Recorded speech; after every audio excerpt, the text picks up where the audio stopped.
November 10th, Fellowship in the Gospel. Fellow laborer in the Gospel of Christ. 1 Thessalonians chapter 3, verse 2.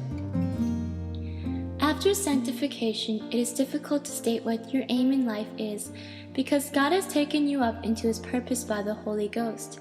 He is using you now for His purposes throughout the world as He uses His Son for the purpose of our salvation. If you seek great things for yourself, God has called me for this and that, you are putting a barrier to God's use of you. As long as you have a personal interest in your own character or any set ambition, you cannot get through into identification with God's interest. You can only get there by losing forever any idea of yourself and by letting God take you right out into His purpose for the world. And because your goings are of the Lord, you can never understand your ways.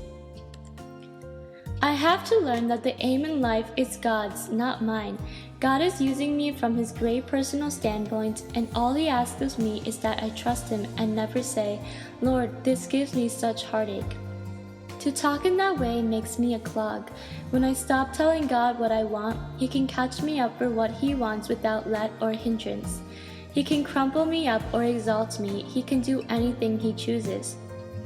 He simply asks me to have implicit faith in Himself and in His goodness. Self-pity is of the devil. If I go off on that line, I cannot be used by God for His purpose in the world.